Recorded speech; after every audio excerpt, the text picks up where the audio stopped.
Welcome. We're going to be doing Physics 123, lab number 9, the Hydrogen Spectrum Lab. For this lab, we're going to be looking at the spectrum caused by hydrogen gas. Now, this is our spectroscope, and what we have here is a tube of excited hydrogen gas. There's a current going through it, which is causing the electrons to jump up in energy level, and then as they drop down, they emit energy in the form of a photon. And then we're going to look at those photons and find the energies associated with each one in order to characterize what's kind of happening in this tube. And so the spectroscope is pretty simple. We have a diffraction grating here. You can kind of see it's just a bunch of lines like our normal diffraction grating. One thing you'll want to jot down is that for this grating, the spacing is 600 lines per millimeter.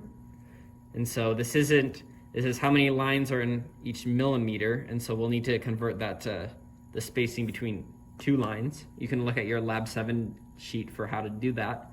We have you do that in, I think, part C, towards the end there. But regardless, the main thing that we are looking at is that the light comes in here. This light has a couple different frequency components. So there's some blue light, some red light, some purple light, corresponding to the energy drop from the electrons in the hydrogen. And this light is going to come in, and then they're going to go through the diffraction pattern and then the diffraction grating and form a diffraction pattern. So there'll be, intensity peaks as we go out.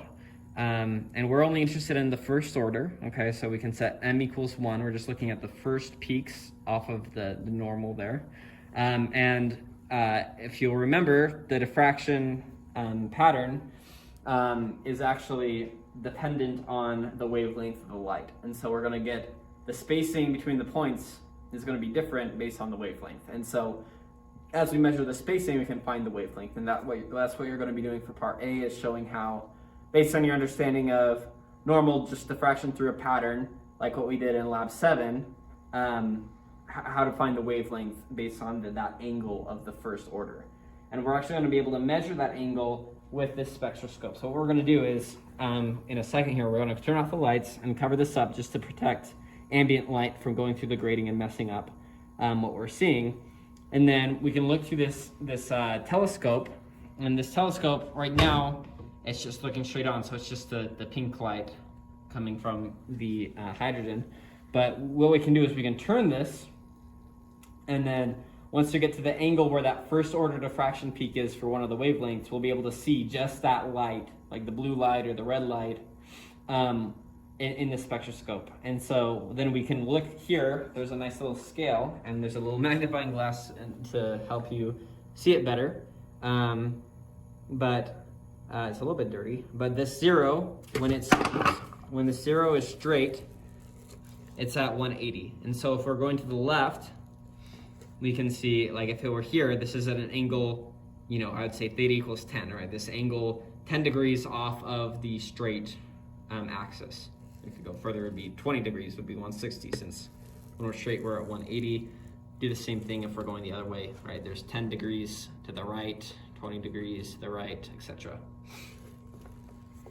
So that's that part of this here. Once you're done with part A, go ahead and keep watching, and we'll go ahead and collect the data.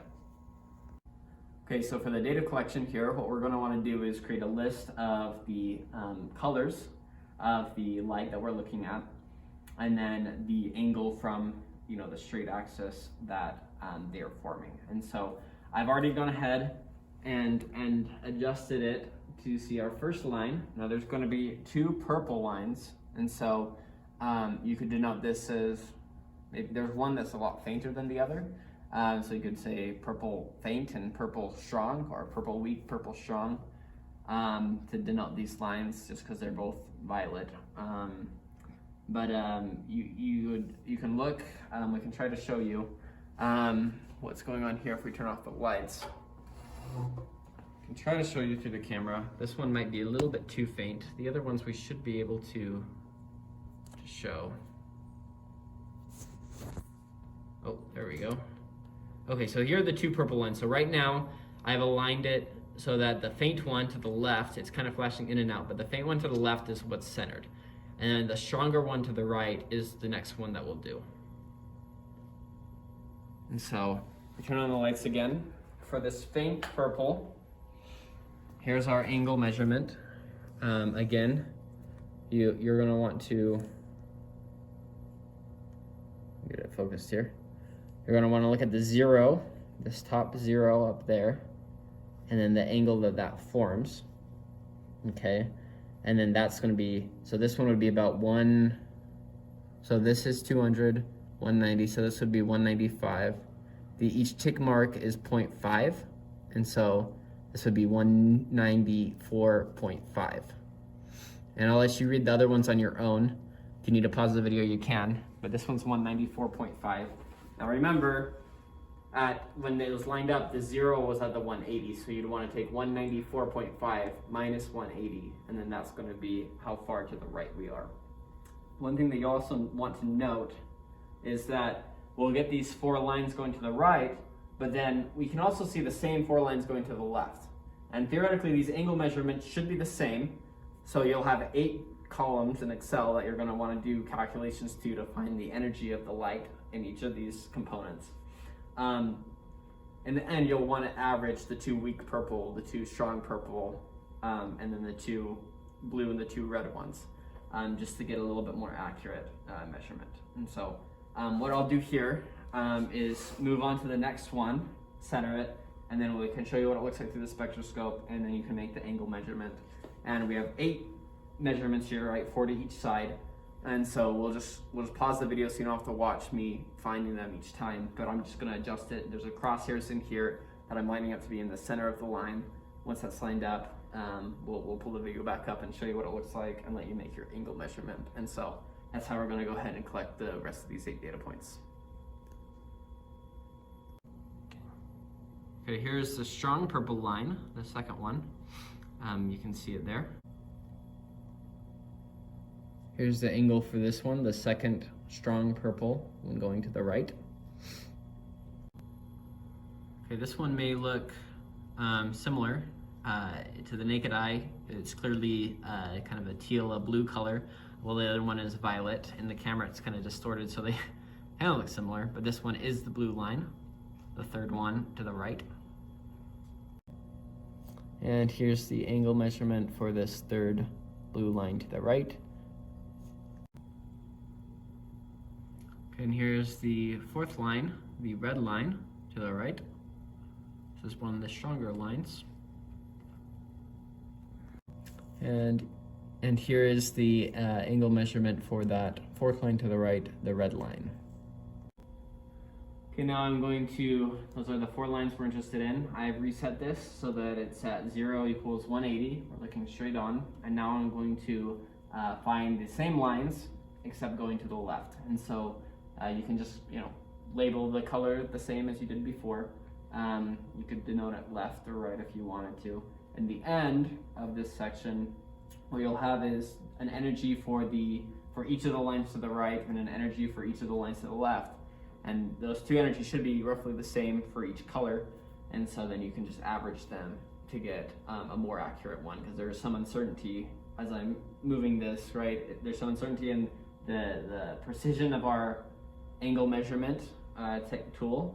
And there's also uncertainty in me trying to find the exact center of the line, since they're not, right, narrow slits. There's some width to them.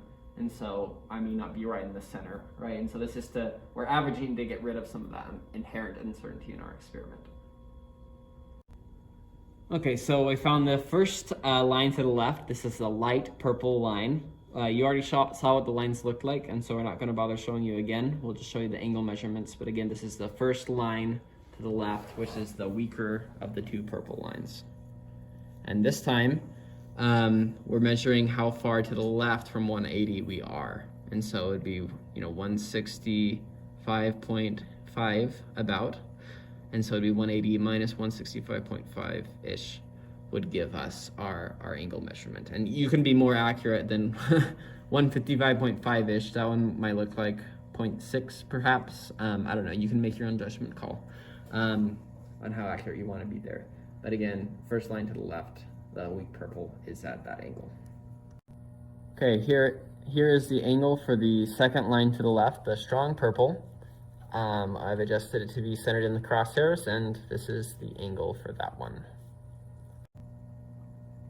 All right, here's the angle for the third line to the left, which is the blue or turquoise line. And the angle, again, in relation to 180 degrees is right there at the 0. Here we have our fourth line and final line to the left, the red line. This is going to be the last angle measurement that you need to make.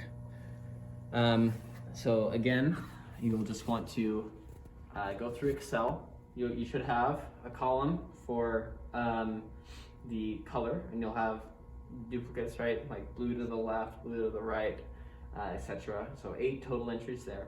And then the angle measurement in relation to how far from our center, which was at 180 degrees, so how far from our center to the right or to the left your angle is.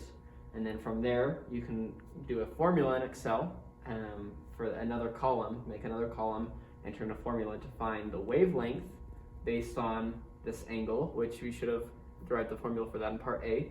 So you make a formula for the wavelength based on the angle, and then go ahead and fill that in. And then another column for the energy in electron volts of the photons in that light. And there's a way to relate wavelength to energy. If you need to look in your student packet or review the last lab 8, we used the formula that did that.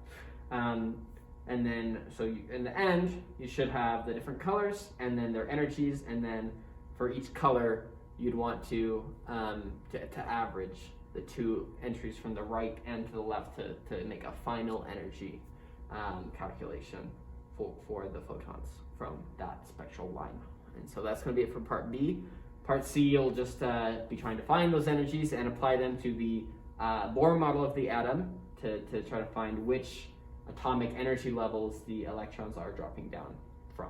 And so that's going to be it for the data collection, and this is actually it for the 123 labs. This is your last lab, so congratulations on making it through. Hopefully we appreciate you being willing to